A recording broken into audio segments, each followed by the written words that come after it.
In this video, I'm going to explain how I do a 2-strand twist in Michaela's hair and how this go-to style lasts throughout 7 days. And I'll show you each day how we maintain her hair looking like a fresh style each day. Let's go.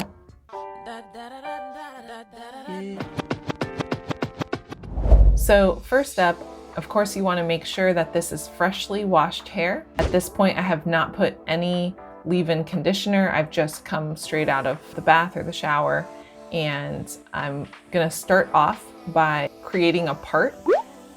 And we're gonna create one bottom part, and you try to think of about how thick you want the strands to be and go from there. So I create one part on the bottom. I'm going to re-wet all of her hair and then add leave-in conditioner. I'm making sure that I'm able to comb that through or brush that through her hair completely. And once I brush that through her hair, the next thing that I'm gonna add is gel, styling gel. And you'll notice that both of these products that I'm using in her hair are very inexpensive. I've found that when I'm just styling her hair in the 2-strand twist, I don't need to go overboard with the expensive products. The cheaper ones work just as well. So you're gonna start off by creating the part. On the bottom, I'm gonna go with 3 parts. So after I've created one part, I'm going to section that into 2 sections. It doesn't have to be an exact science. And then I'm gonna start off by twisting it. I'm bringing the right side over the left side, so going in a counterclockwise motion. You're also twisting your hands in a clockwise motion while the 2 strands are being rotated around each other in a counterclockwise motion. So that keeps the strands together. And when I get to the end, I just use my finger to kind of wrap it around my finger to make sure that it stays at the end. That way you don't even have to create a tie or anything like that on the bottom. So I'll continue going like that. You can see I have 3 strands on the bottom, and then I go on to my next section. After I create a part for my second section, I then make sure that I'm able to comb through that second section. I add the conditioner again, and then I also add the gel. Then I'm going to section it out, and when you're creating these parts, you want to think of it so that the parts are staggered.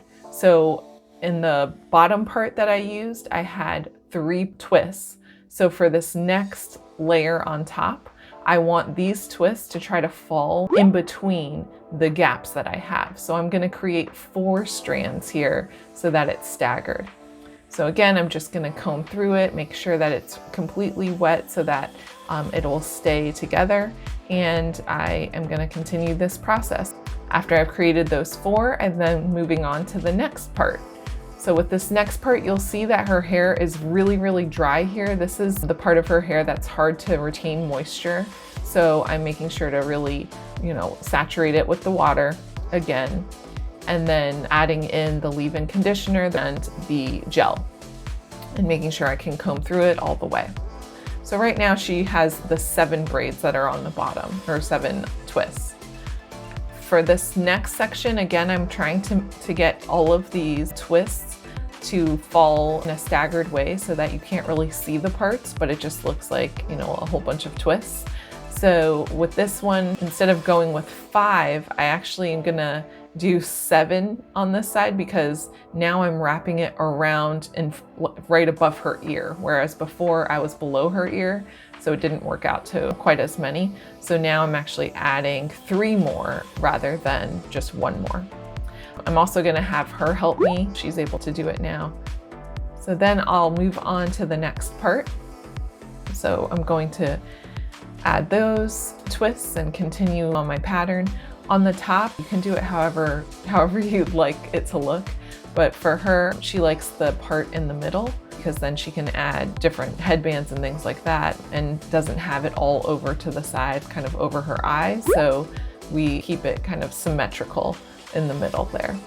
So here she is finishing up her last twist, and you see her hair's already starting to air dry, but it's not entirely dry here. But this is pretty much it. It's gonna stay like this, looking this good for another few days at least. So this is what it looks like the next day, so day 2. Now, of course, her hair is completely dry, so you can see the shrinkage there is a lot more. And it looks perfectly fine. I don't have to worry about it at all. Here's day 3, still looking great and no issues. Day 4 is when we start seeing some frizziness towards the front, even though we're wearing a sleep cap all the time at night. So I have to add a little bit of oil. I also have seen where people add oil to begin with after they finished their twists. I haven't done that. I haven't noticed that I need to do that, so I just add it as needed. I'll add a headband to cover up the frizziness, and otherwise her hair looks good to go. Day 5, her hair is still looking great. The twists themselves look fantastic, but she's, you know, a kid, so she's off on the playground and bumping around, doing gymnastics and everything. So it's, you know, going through a lot in the front, so that there are some frizzy areas. So here now I'm going to untangle the 2 strands. So I'm going to separate each of the strands, and you're going to see it's going to end up with a really, really nice look. I'm adding a little bit of oil in my hands, smoothing over the strands with the oil, so that I'm not touching it just with my dry hands, but every time I'm touching her hair, I'm adding more moisture to it rather than creating more frizz. I'm styling it now with a little bow, and we're good to go. Here's day 6. Day 6, her hair is starting to get more frizzy in the front, so I'm covering it up with a headband, and this day we're gonna be pretty active, so I actually put it into a braid in the end.